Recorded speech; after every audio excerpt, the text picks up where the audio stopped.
ஓம் முருகா போற்றி. என் அன்பு குழந்தையே, உன்னுடைய கள்ளம் கபடம் இல்லாத தூய்மையான உள்ளத்திற்கு, அந்த உள்ளத்தின் அழகை பார்த்து இந்த முருகன் பல வழிகளில் உன் வாழ்வில் நன்மையை சேர்க்க ஓடோடி வந்திருக்கின்றேன். உன்னுடைய வாழ்க்கையில் எந்த சந்தோஷத்தை கொடுத்து மகிழ்விக்க வேண்டும் என்று இந்த முருகனுக்கு அதிக அளவில் தெரிந்திருக்கின்றது. அடுத்த 10 நிமிடத்தில் நீ எதிர்பார்த்து காத்து கொண்டிருந்த அந்த மகிழ்ச்சியான செய்தி உன் செவி வந்து சேர்ந்து நீ மிகவும் பூரிப்படைய போகின்றாய். வெள்ளம் போல எத்தனை பிரச்சனைகள் உன்னை சூழ்ந்து இருந்தாலும் அத்தனையிலிருந்தும் நீந்தி வெளிவந்து இருக்கின்றாய். மிக பெரிய அளவில் வெற்றியை பெற பல மடங்கு தகுதிகளை பெற்று தேறிவிட்டாய். நீ என்னிடம் கேட்டதையெல்லாம் சந்தோஷமாக இனி ஒவ்வொன்றாக பெற்று மகிழ்ந்து கொள். அன்பு பரிசாக என்னுடைய பிள்ளைக்கு பல ஆச்சரியங்களை நான் வைத்திருக்கின்றேன். ஆர்வத்தோடு நீ என்னிடம் கேட்ட அத்தனையையும் சந்தோஷமாக கொடுத்து மகிழ வந்திருக்கின்றேன். உன்னுடைய வேதனைக்கு எல்லாம் முற்றுப்புள்ளியாக, உன்னுடைய சந்தோஷத்திற்கு எல்லாம் ஆரம்பமாக இன்றைய தினம் அமைந்திருக்கின்றது. நான் தரும் பரிசு என்பது உன் வாழ்நாள் பொக்கிஷம். எதையெல்லாம் நினைத்து இத்தனை நாள் உன்னுடைய மனம் மகிழ வேண்டும் என்று நான் நினைத்து கொண்டிருந்தேனோ அந்த விஷயத்தில் எல்லாம் மகிழ்ச்சியை கொடுக்க தீர்மானம் எடுத்து வந்து விட்டேன். அடுத்தவரை திருத்த முடியவில்லை என்று பல முறை முயற்சி செய்து தோற்று போயிருக்கின்றாய். காலமானது மாற்றத்தை கொண்டு வரும் என்று முழுமையாக நம்பி காலத்திடம் அத்தனையும் ஒப்படைத்துவிட்டு நீ நிம்மதியாக இரு. யாரையும் சுலபத்தில் மாற்றிவிடவோ திருத்திவிடவோ முடிவது இல்லை.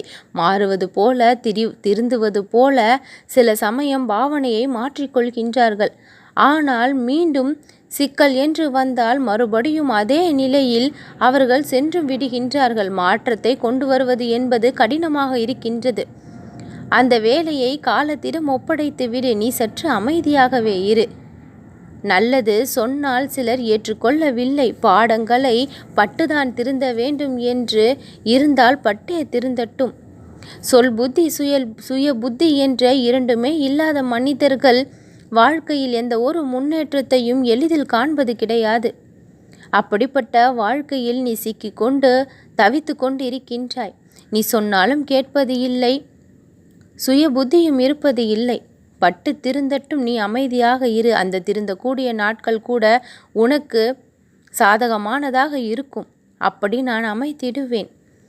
காலம் போடும் கணக்கை நாம் மாற்றிவிட முடியாது. நடப்பது நடக்கட்டும் என்று இறைவன் மீது பாரத்தை போட்டுவிட்டு மனதை ஆசுவாசப்படுத்திக்கொள். சட்டென அனைத்தையும் மாற்றிவிட முடியுமா? இறைவனால் எழுதப்பட்ட விதி அல்லவா? கர்மாக்களை கழித்துதானே ஆக வேண்டும். சற்று பொறுமையாக இரு. நான் அனைத்தையும் மாற்றி கொடுக்கின்றேன். நீ என்னை மனமாற நினைத்து வணங்கி கொண்டு இருக்கும் பொழுது பெரிய அளவில் எந்த ஒரு துன்பங்களும் உன்னை நெருங்கப் போவது இல்லை. சிறு சிறு துன்பங்களை எல்லாம் நீ தாண்டி தகர்த்தி சுலபமாக வந்து விடுவாய். அதிலிருந்து சில நன்மைகளை பெற்றுக்கொண்டு அதிலிருந்து தாண்டி நகர்ந்து வந்து விடுவாய். என் அன்பு குழந்தையே, இன்றைக்கு நீ அனுபவிக்கும் துன்பங்கள் நாளைய உன் வாழ்க்கையின் இன்பங்கள் என்பதை தெரிந்து கொள். அதனால் ஒவ்வொரு நிமிடத்தையும் நீ சந்தோஷமாக மகிழ்ச்சியாக வாழவும் கற்றுக்கொள். பலனில்லாத விஷயங்களை எல்லாம் உன்னுடைய மனதிலிருந்தும் வாழ்விலிருந்தும் தூக்கி எறிந்து விடு. பயனுள்ள விஷயங்களை உன்னுடைய மனதிற்குள்ளும் வாழ்விற்குள்ளும் தக்க வைத்துக்கொள். தேவையற்ற விஷயங்கள் எது, தேவையில்லாத விஷயங்கள் எது என்று பகுத்தறியக்கூடிய அறிவு என்பது ஒவ்வொருவரிடத்திலும் இருந்துதான் இருக்கின்றது. அதை சரியாக பயன்படுத்தி உன்னிடம் தக்க வைக்க வேண்டியவைகளை தக்க வைத்துக்கொள்.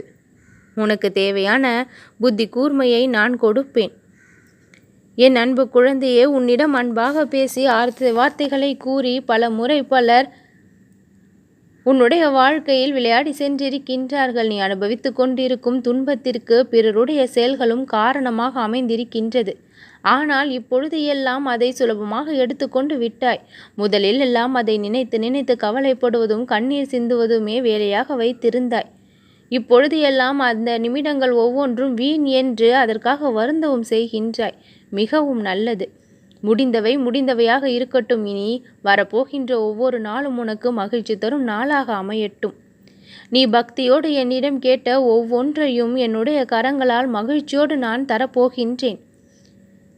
என் அன்பு குழந்தையே, இந்த முருகன் எல்லா நேரங்களிலும் உன்னோடு இருந்து வாழ வைப்பேன். அதில் எந்த ஒரு சந்தேகமும் உனக்கு வேண்டாம்.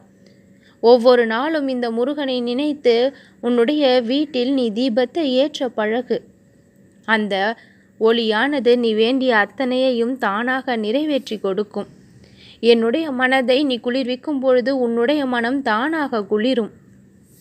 இப்பொழுது உனக்கு ஏற்பட்டுள்ள துன்பங்களுக்காகவும் பிரச்சனைகளுக்காகவும் அவைகளை நினைத்து பெரிய அளவில் மனம் வருத்தப்பட்டு கொண்டு இருக்காதே. நிமிடத்தில் அத்தனையையும் சந்தோஷம் நிறைந்த நிகழ்வுகளாக என்னால் மாற்றி கொடுக்க முடியும். எதனால் அப்பொழுது இன்னும் அதை செய்யவில்லை என்று கேட்கின்றாயா? அதிலிருந்து நீ சிலவற்றை கற்றுக்கொள்ள வேண்டும் என்று விரும்புகின்றேன். அதுவரை அந்த பிரச்சனை என்பது உன்னிடம் இருக்கும். நீ கற்ற பின் அது தானாக உன்னிடமிருந்து வெளிவந்தும் விடும். உனக்கு வருங்காலத்தில் எதையும் தாங்கும் வலிமையையும் இதயத்தையும் கொடுக்கக்கூடிய ஒரு நல்ல விஷயத்திற்காகத்தான் அனைத்தையும் நான் இங்கு கொடுத்து கொண்டு இருக்கின்றேன். துணிச்சலோடு இருந்து உன்னுடைய வாழ்க்கையை நீ துணிவோடு வென்று விடுவாய். கவலைப்படாதே. எல்லா நேரங்களிலும் இந்த முருகனின் துணை உனக்கு வந்து கொண்டிருக்கையில் எந்த ஒரு வீண் பயமும் வேண்டாம். பயம், பதட்டம் இவை இரண்டும் உன்னை பின்னோக்கி இழுக்கக்கூடியது. அவை இரண்டையும் நீ உன் வாழ்விலிருந்து விலக்கி வைத்து விடு. என்றாவது ஒரு நாள் விடியும் என்று இத்தனை நாள் காத்து கொண்டிருந்தாயல்லவா? உன் வாழ்விற்கான விடியல் தினம் இன்றுதான். இன்று முதல் உன் வாழ்க்கையில் முடியாது, சாத்தியமில்லாது என்ற வார்த்தைக்கே இடமில்லை. எல்லாமே உனக்கு சாத்தியமாக முடியும். ஒவ்வொரு முயற்சியும் இனி மிக பெரிய அளவில் வெற்றியை காணும். எப்பொழுதும் மனதிற்குள் நீ சொல்லிக்கொண்டு இருக்க வேண்டியது என்னுடைய நாமம். ஏனென்றால் பல எண்ண ஓட்டங்கள் எதிர்மறையாக செல்லும் பொழுது அதை தடுத்து நிறுத்த எந்த ஒரு ஆயுதமும் இல்லை. அதற்கு ஒரே ஆயுதமும் யுக்தியும் இறைவனுடைய நாமம்தான். பல எண்ண ஓட்டங்களிலிருந்து வெளிவர வேண்டுமானால் இறைவனுடைய நாமத்தை சொல்லிக்கொண்டே இருக்கும் பொழுது உன்னுடைய எண்ணம், சொல், செயல் அனைத்தும் தூய்மையாகி விடுகின்றது. உனக்கு நடக்கும் நிகழ்வுகள் அனைத்தும் நேர்மறையானதாக தானாகவே மாறிவிடுகின்றது. என் நேரமும் நாவில் இறைவனுடைய நாமம் மனதிற்குள் ஓடிக்கொண்டே இருக்கும் பொழுது துன்பங்கள் அனைத்தும் தொலைந்தும் விடுகின்றது. உன்னுடைய பிரச்சனைகளை எல்லாம் கண்டு பயங்கிய நாட்கள் முடிந்தே போனது. பிரச்சனைகளே வா, பார்த்து கொள்கின்றேன் என்று தைரியமாக சொல்லக்கூடிய அளவிற்கு நீ உன்னுடைய மனப்பக்குவத்தையும் தைரியத்தையும் துணிச்சலையும் வளர்த்து கொள்வாய். எந்த ஒரு பிரச்சனையும் உன்னை நெருங்கக்கூட அஞ்சி ஓடும் அளவிற்கு நீ தைரியமாகி விடுவாய். என்னுடைய பிள்ளையாக உன்னுடைய வாழ்க்கை இனி மிகவும் சிறப்பாக மாறும். அழகாக நான் மாற்ற அனைத்தையும் செய்து விட்டேன். என் அன்பு குழந்தையே, இனி ஒரு கவலையும் இல்லை.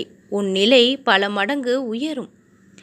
பிறர் எப்பொழுதும் பார்த்து நினைத்து ஆச்சரியப்படக்கூடிய அளவிற்கு உன்னுடைய வாழ்க்கை முன்னேற்றத்தை காணும். நல்லதே நடக்கும்.